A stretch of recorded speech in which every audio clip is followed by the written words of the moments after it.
The massive screen in the Galactic Council chamber showed a swirling mass of purple and black energy approaching the most populated region of the galaxy.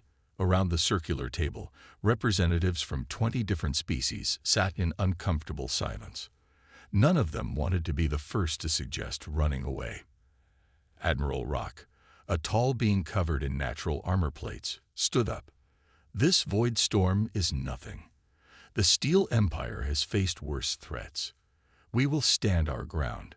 Several other representatives pounded their appendages on the table in agreement. In the far corner of the chamber, Captain Tom Walker of Earth watched quietly. As the newest member of the council, humans had the least impressive seat. This suited him fine. It gave him a perfect view of everyone else's reactions. The council leader, an ancient being named First Speaker, raised all four of her arms for silence. "The void storm approaching the spiral arm is 3 times larger than any we have recorded. Our sensors indicate unusual energy patterns. Then we shall fight it," shouted General Blast, his red scales glowing with excitement. "My people have never retreated from any threat." Tom couldn't stay quiet any longer. He stood up, his simple blue uniform standing out among the elaborate armor and robes of the other representatives. "With respect, you can't fight a storm. We need to focus on saving lives." The chamber erupted in laughter. Admiral Rock turned his massive head toward Tom. Typical human response, always looking for the escape route. "This is why your species will never be truly great." Tom pulled out his data pad, ignoring the mockery. "Our scientists have analyzed the storm's patterns. It's not just bigger than normal. It's different. The radiation levels alone could kill millions." "Your species sees danger in everything," General Blast said. "On my world, we call humans the frightened ones, because you waste so much time preparing for things that might never happen." First Speaker raised her arms again. "Captain Walker, your species has the most extensive evacuation protocols we've ever seen. Some might call it excessive. We call it being prepared," Tom replied. He pressed a button on his pad, and a new image appeared on the main screen. It showed detailed maps of the spiral arm, with carefully planned evacuation routes marked in green. "Earth has faced countless natural disasters. We learned the hard way that having a plan B, and C and E, keeps people alive." Admiral Rock's armor plates clattered as he laughed. "Look at this. They have already mapped escape routes. They probably started planning how to run away the moment they detected the storm." "Actually," Tom said calmly, "we started planning evacuation routes the day we joined the council. It's standard procedure." This brought another round of laughter. Tom noticed that First Speaker wasn't laughing, though. She was studying the evacuation plans with all 4 of her eyes. "The storm will reach the outer colonies in 10 days, Tom continued. "We have ships ready. We can help evacuate." "Enough." General Blast slammed his scaled fist on the table. "We will not spread panic over a simple storm. Our shield technology can handle anything nature throws at us." First Speaker finally spoke again. "Captain Walker, while we appreciate Earth's concern, the Council has faced void storms before. Our current defensive measures should be sufficient." Tom looked around the room, at all the proud warriors and leaders who thought running away was worse than death. He saved his evacuation plans and stood up. "I hope you're right. But Earth's ships will be ready anyway. Better to have help and not need it, than need help and not have it." As he walked out of the chamber, he could hear them mocking human caution again. It didn't bother him. He'd already sent the signal to Earth's fleet to begin preparing for worst-case scenarios. His people had a saying, "Better to be called a coward by the living than praised by the dead." Tom hoped the council was right about the storm. But as he looked at the latest sensor readings on his pad, he knew they weren't. And when everything went wrong, humans would be ready to help, just like they always were. Because sometimes the bravest thing you can do is admit you're scared and prepare accordingly. 3 days after the council meeting, Tom stood on the observation deck of his ship, the Earth vessel Horizon, watching the distant purple clouds of the void storm grow larger. Behind him, his crew worked quietly at their stations, monitoring every change in the storm's behavior. Captain called Jack, his chief science officer. The new readings don't match anything in our database. This storm, it's eating energy, not just moving it around. Tom walked over to Jack's screen. The numbers flashing across it made his stomach sink. Send this data to all Earth ships in the sector, and get me a direct line to Earth Command. The proud alien civilizations of the Spiral Arm continued their normal routines. Their mighty cities glowed with shield energy, their warriors boasted of how they would face any challenge, and their leaders ignored the increasing warnings from human scientists. But Tom noticed something they didn't want to admit. Their people were getting nervous. In the market district of New Haven Colony, he watched as alien civilians stared up at the growing purple mass in their sky. They tried to act brave, like their leaders told them to, but Tom saw them buying extra supplies and whispering among themselves. "Sir," his communicator crackled, "Earth Command has reviewed the data. They're upgrading this to a level red situation." Tom's heart beat faster, but his voice stayed calm. "Send the evacuation ships. Tell them to stay at the edge of the sector for now. Better to be called fools than to be too late." The next day, as Tom walked into the colony's government building for a meeting, he heard the alien leaders arguing. "The humans are causing panic," shouted Governor Stark, his crystalline body flashing with angry lights. "Their ships are gathering at the sector edge like cowards waiting to flee." "We're not waiting to flee," Tom said as he entered. "We're preparing to help." He placed his data pad on the table. "The storm has changed course. It's now moving 40% faster than yesterday. And look at these radiation readings." The alien leaders looked at his data. For the first time, Tom saw fear crack through their proud faces. "Impossible," whispered Governor Stark. "Our models showed it would take 20 days to reach us." "It will hit the outer colonies in 4 days," Tom said. "We need to start evacuations now."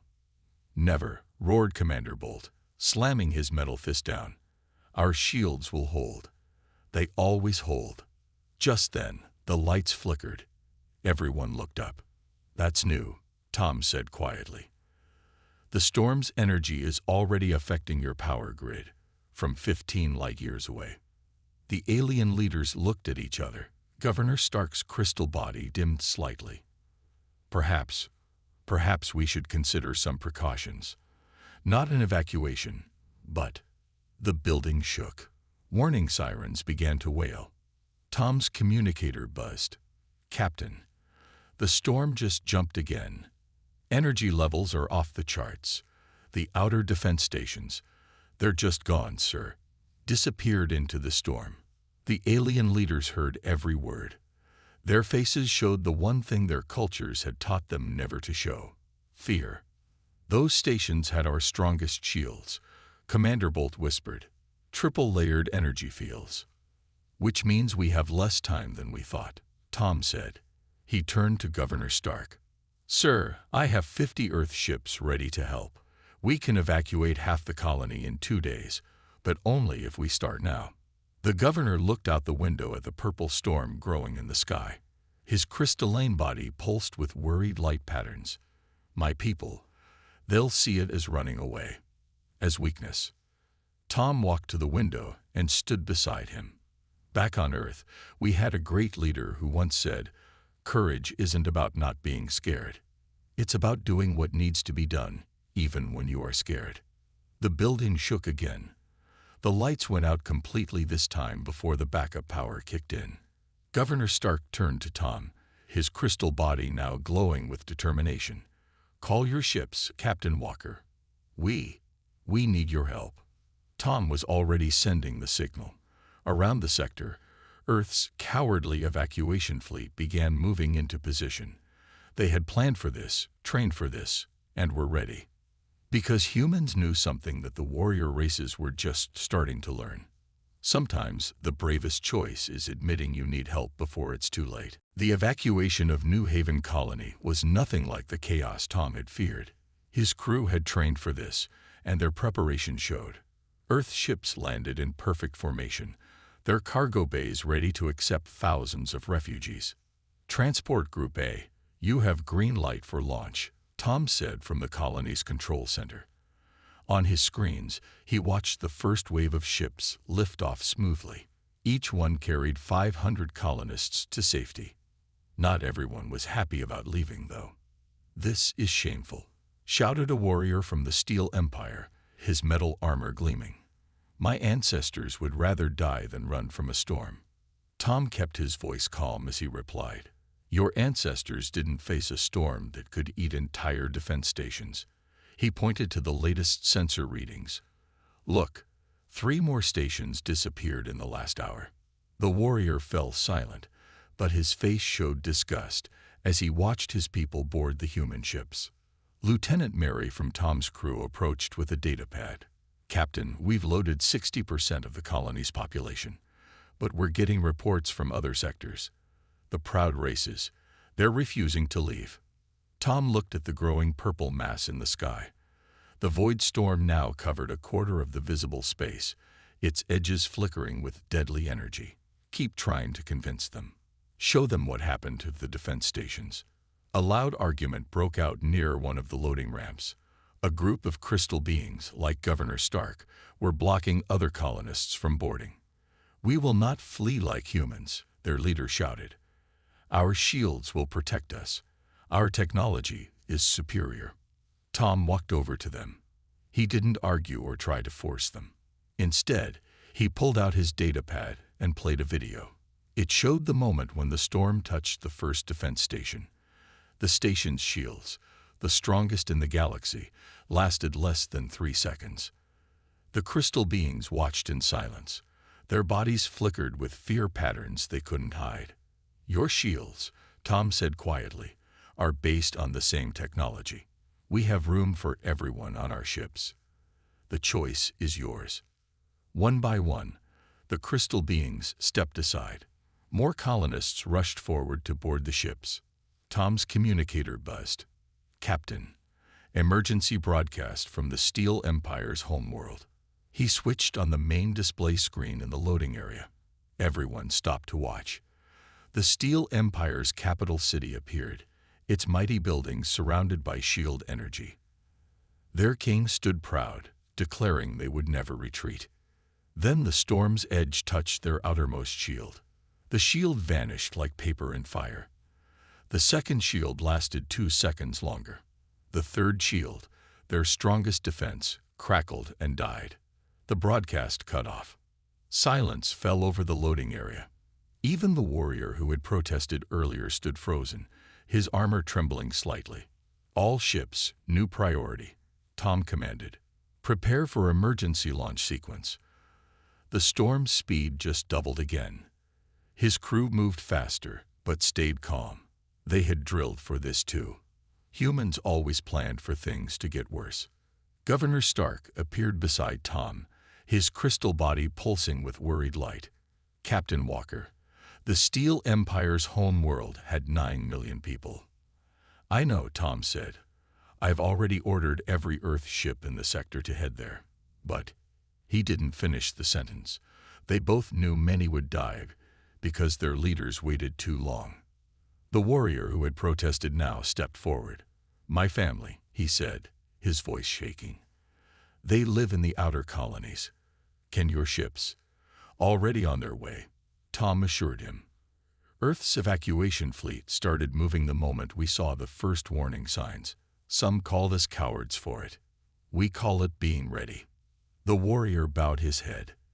"Then perhaps it is time we learned from Earth's wisdom." Above them, the storm grew larger. But Earth's ships kept launching, kept saving everyone they could. Because that's what humans did. They planned for the worst, hoped for the best, and never stopped trying to help. As Tom watched another group of ships lift off, he remembered something his grandmother used to say. "It's better to feel foolish for being too careful than to feel guilty for not being careful enough." The storm was coming, but humanity's cowardly preparation was turning into the galaxy's best hope for survival. The void storm hit the Steel Empire's colonies like a hungry beast. Tom watched from the bridge of the horizon as another proud world disappeared into the purple chaos. His ship's special sensors, designed by humans who always expected the worst, were the only ones still working. "Status report," he ordered, keeping his voice steady for his crew.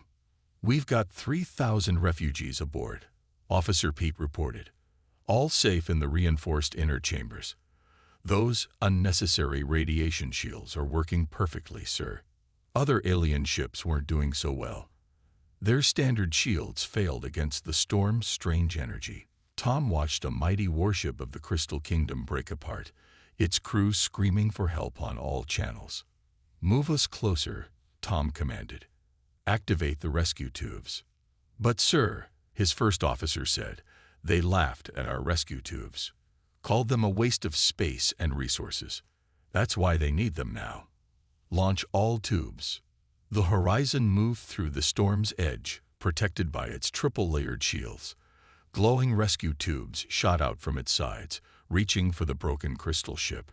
The tubes, another cowardly human invention, could punch through the storm's energy to reach people in space. "Got them," Pete shouted, pulling in 30 survivors. Tom's communicator crackled. First Speaker of the Council was calling from her emergency bunker. "Captain Walker, you were right. We were wrong. The proud races. We're falling. Our defenses." Static filled the channel. Tom switched to the emergency broadcast system. All across the spiral arm, mighty civilizations were crying for help. Their powerful weapons did nothing against the storm. Their unbeatable shields were being eaten away. "All Earth ships," Tom broadcast on the human emergency channel. "Execute Protocol Omega. Remember your training. We planned for this." Across the sector, Earth's ships moved like a perfectly practiced dance. They had run this drill 100 times. Other species had mocked them for wasting time on endless emergency practices. Now those practices were saving lives. The horizon shook as the storm grew stronger. Tom watched his crew work calmly, professionally. No panic, no fear, just careful, practiced actions. "Sir," Pete called out. "Message from Admiral Rock's flagship. Their engines are dead. Storm's about to tear them apart."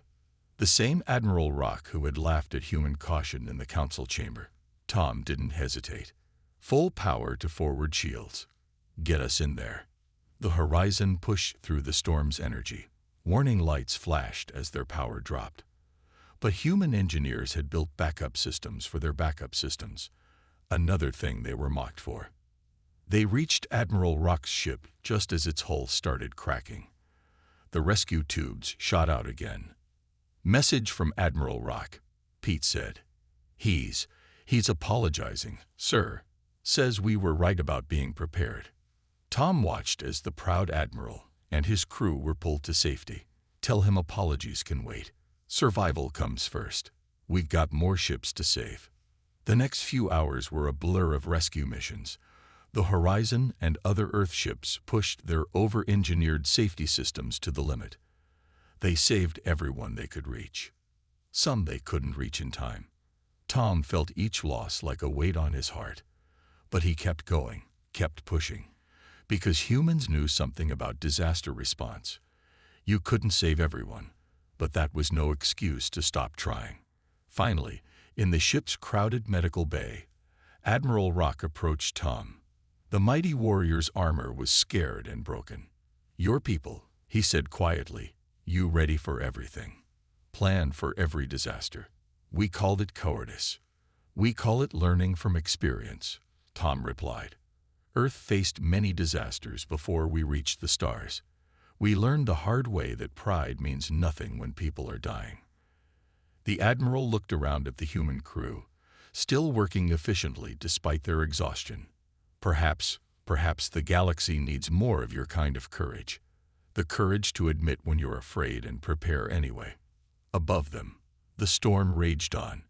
But in ships across the sector, other species were learning what humans had always known. Sometimes the bravest thing you can do is take every precaution to protect others, no matter who laughs at you for it. The refugee camp on Earth's Colony World Haven was running exactly as planned.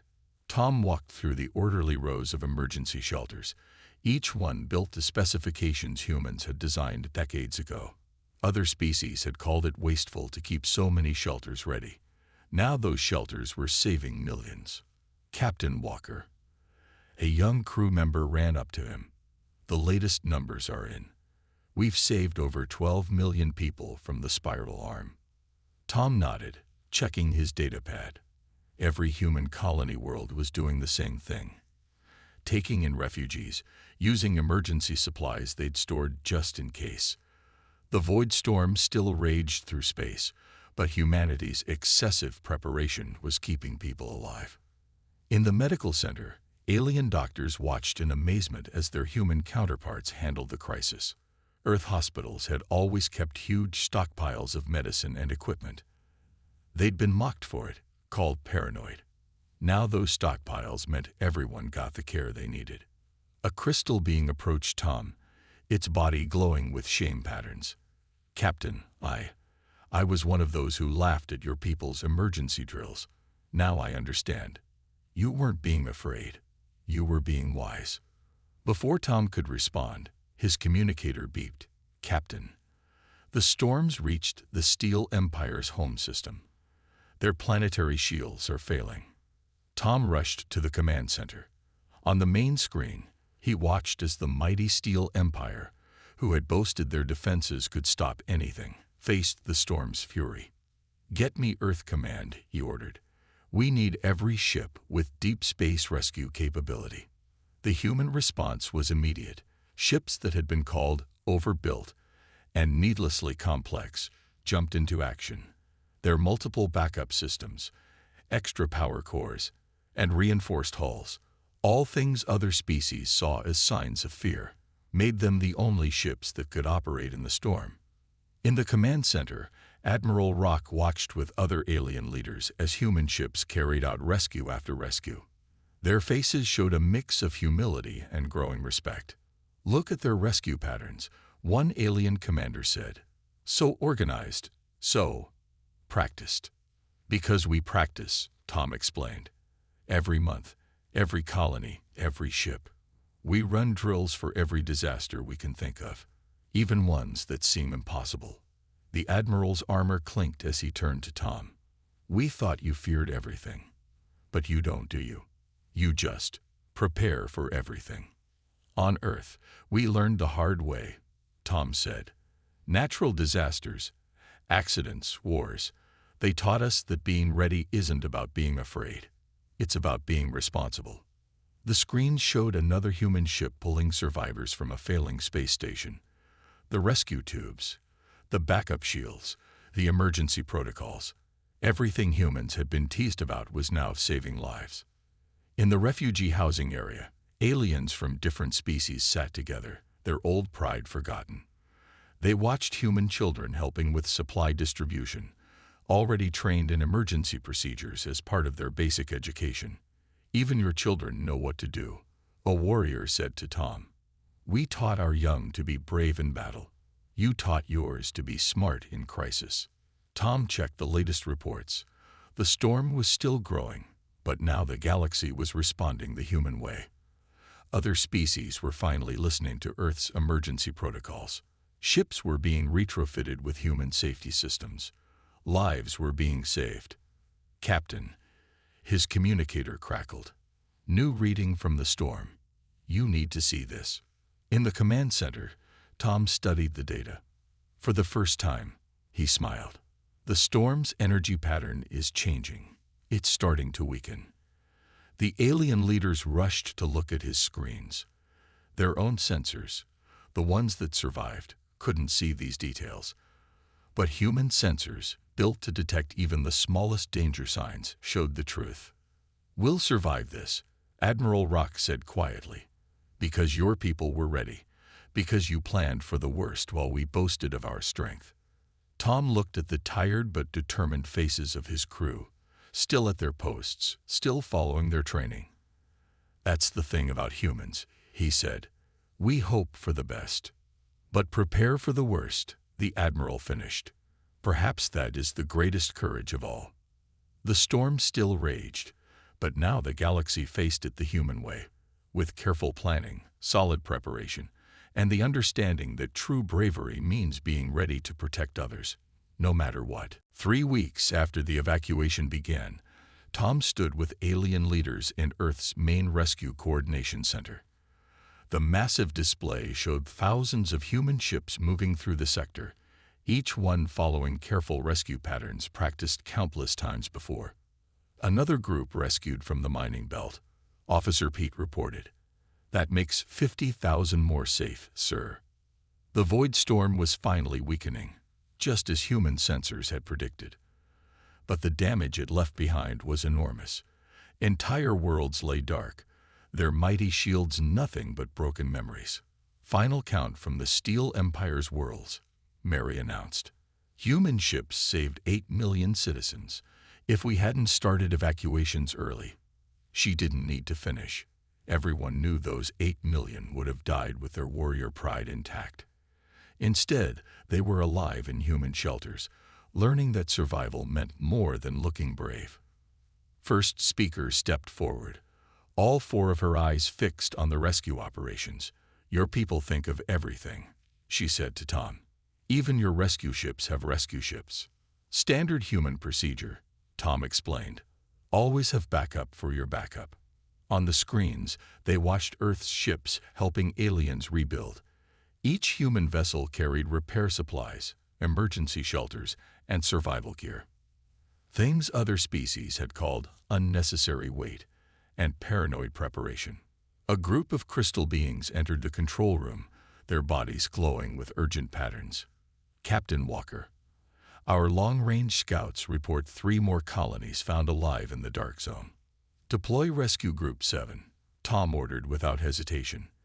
"They're already stocked for deep space rescue." The alien leaders watched in amazement as human ships smoothly shifted positions, creating new rescue patterns without confusion. Years of drills made it look easy. "I don't understand," Admiral Rock said, his damaged armor creaking as he moved. "Your people claim no special powers, no superior strength, no advanced technology. Yet you save more lives than all our mighty empires combined." Tom pulled up a historical display. "This is Earth, 300 years ago. Natural disasters hit us constantly. Storms, floods, earthquakes. We learned the hard way that nature doesn't care how brave you are, only how well you prepare." The display showed ancient human rescue operations. The same careful organization, the same focus on preparation, the same steady response to crisis. "Your people have been practicing for this moment for centuries," first speaker realized. "Every drill, every safety measure, every backup plan." "Because that's what humans do," Tom said. "We look at what could go wrong, and we get ready for it. Not because we're afraid, but because you're wise," a warrior finished. He stood straighter. "My people will learn from this. Already, we're building emergency shelters like yours, creating rescue plans. Some call it copying human weakness, but they're wrong." The main screen flashed with new data. The void storm's energy was dropping faster now. Soon it would fade completely, leaving behind a changed galaxy. In the refugee areas, alien children played with human kids, learning Earth games about safety and preparation. Their parents watched, finally understanding why humans taught disaster response before teaching warfare. "Message from Earth Command," Mary called out. "The rebuilding ships are ready. They want to know where to start." Tom looked at the alien leaders.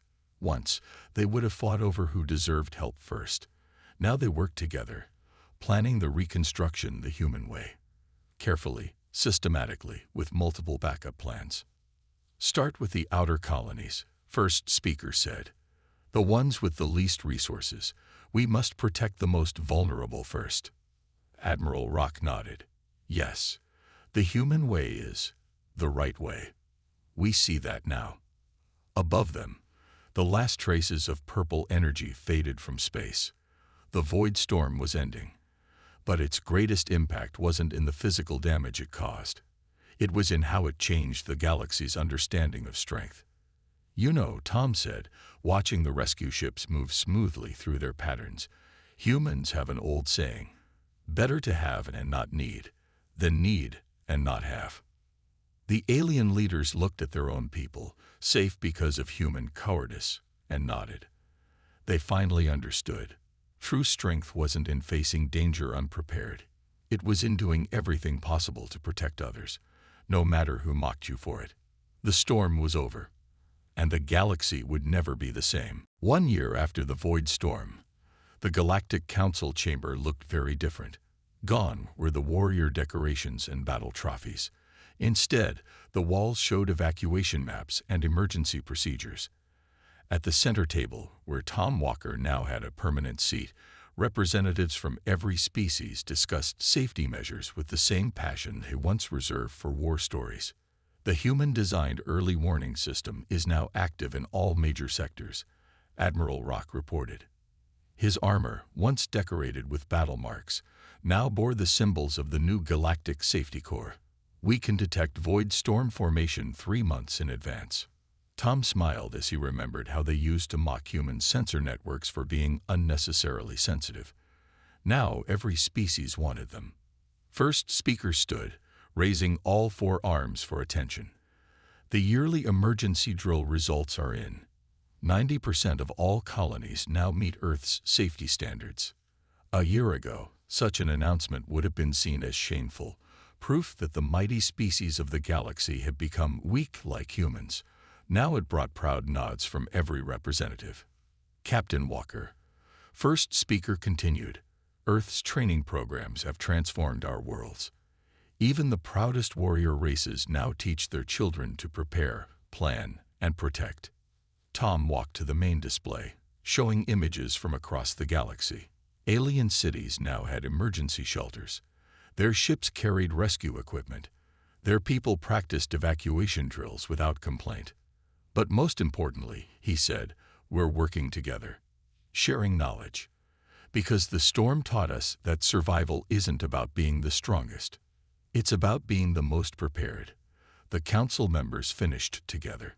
It had become a common saying in the galaxy. In the spaceports around major worlds, ships of all species now carried human-designed safety features. The rescue tubes that were once mocked as cowardly escape tools were standard equipment. Every vessel had multiple backup systems, just like humans had always used. A young warrior approached Tom after the meeting. "Sir, I'm entering the Safety Corps' training program. My father says I'm betraying our warrior heritage, but you want to protect people," Tom finished. "That's a warrior's true purpose, isn't it?" The young alien stood straighter. "Yes. The storm showed us that. Real courage isn't about fighting everything. It's about being ready to help others when disaster strikes." In the colony rebuilding zones, Tom saw the biggest change. Species that once battled each other now worked side by side, following human emergency protocols. Their children played rescue games instead of war games. They built shelter drills into their daily routines. "Message from Earth Command," his communicator chimed. "The new defense fleet is ready for inspection." Tom smiled at the term defense fleet. The ships weren't built for war. They were rescue vessels, designed by humans and improved with ideas from every species. Fast, strong, and loaded with safety features that would have been called paranoid just a year ago. In the council chamber's history section, a new display showed the Void Storm story. But it wasn't a story of destruction. It was a story of change, of how the galaxy learned that human cowardice was actually the highest form of courage. "You know what the best part is?" Admiral Rock said, joining Tom at the display. "We haven't lost a single ship to accidents since adopting human safety protocols. Not one." Tom nodded. "Because we plan for everything that could go wrong. And prevent it before it happens," the Admiral finished. "My own son just enrolled in Earth's Emergency Response Academy. A year ago, I would have been ashamed. Now I'm proud." As they looked out at the busy space lanes, Tom saw ships from every species flying in careful patterns, maintaining safe distances, running constant system checks. All things humans had always done. All things that once earned them mockery. "We have a saying on Earth," Tom told the Admiral. "The best warriors aren't the ones who win every fight. They're the ones who prevent the fight from happening in the first place." The Admiral's armor clinked as he nodded. Perhaps that's what the storm really taught us, that the humans weren't cowardly at all. They were just wiser than the rest of us. Above them, the galaxy spun on, safer and more united than ever before. Because sometimes it takes a disaster to show that true courage isn't about being fearless. It's about being prepared to protect others, no matter what anyone thinks of you.